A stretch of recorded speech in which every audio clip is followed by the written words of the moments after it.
Your Wednesday, October 16th lesson, Unit 4, Lesson 5. Today we're actually really digging into multiplication, the multiplication unit in the sequence. So we're going to flow through a concrete, pictorial, abstract sequence, which is how things are taught within math.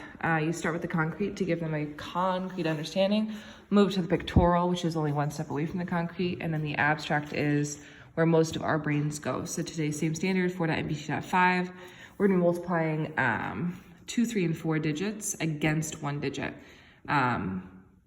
In fourth grade, you can either do 2 by 2 digit or 1 times multi-digit numbers. You actually can't ever do, yeah, that's what you can do. All right, so today we're gonna do 2 by 1, 3 by 1, and 4 by 1 multiplication problems. And our skill today is actually pretty similar, and it's going to be, the T-TEDs are going to be pretty similar for the next couple of days, but today, tomorrow, and every day I can find a product by thinking how many groups of a certain,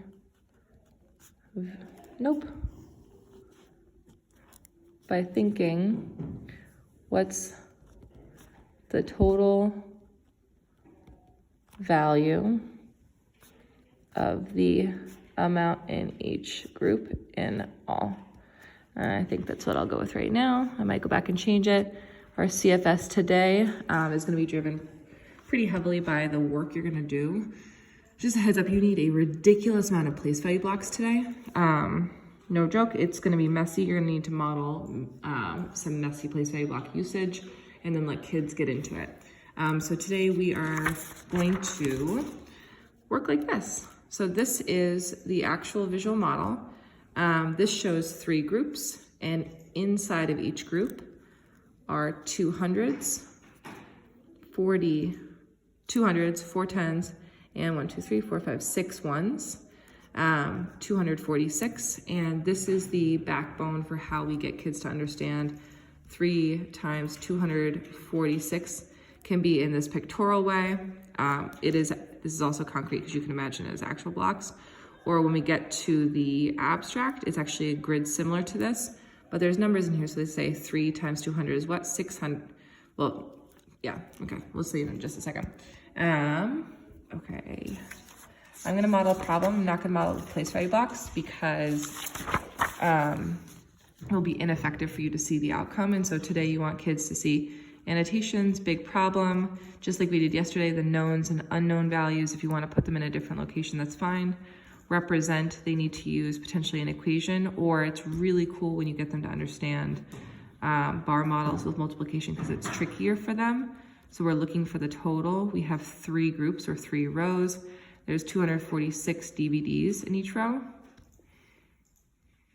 And that's actually it. So I'm gonna put DVDs, DVDs, DVDs, total DVDs, and 3 rows.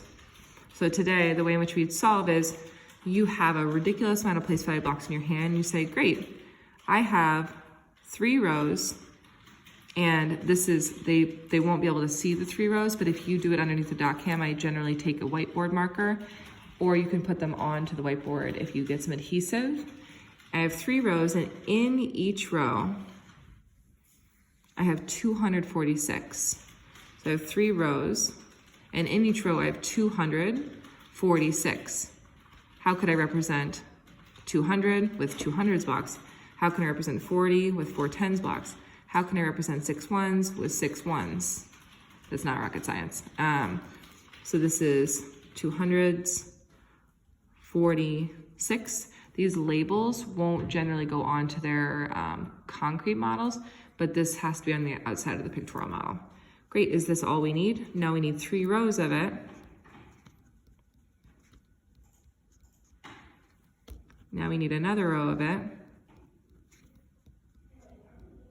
Great, so this question today is the same.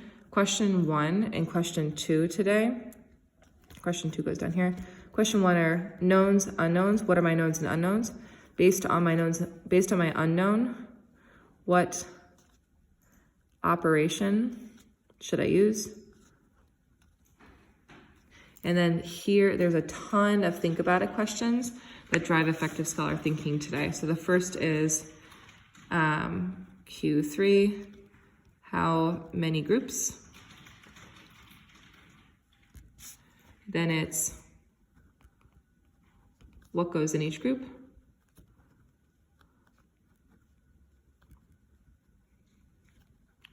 And then based on what goes in each group, Q5, how can I represent?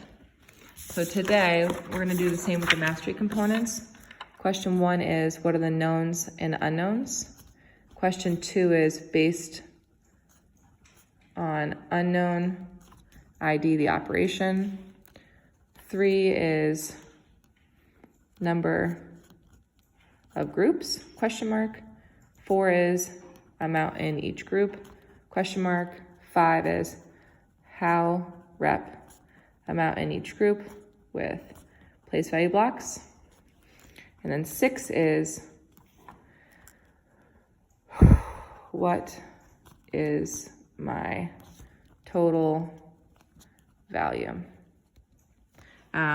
Today, the big new thing is partial product. So partial product is the answer to one part of a multiplication equation when factors are broken up by place value. So in each of these groups, in each of the groups, the partial product was 246. I think that's how they did it. No, the partial product in each group. So they view it like this. The partial product for the hundreds place is 3 times 200 equals 100, 200, 300, 400, 500, 600. How many groups? How can I represent? Q6 is what are my partial products? And Q7, what is my total add up partial products? This is 3 times 40. And so they could do 10, 20, 30, 40, 50, 60, 70, 80, 90, 100, 110, 120, or they can use their just no facts. And this is 3 times 6. 3 times 6 is a just no fact of 18. Combine all my partial products to find my answer.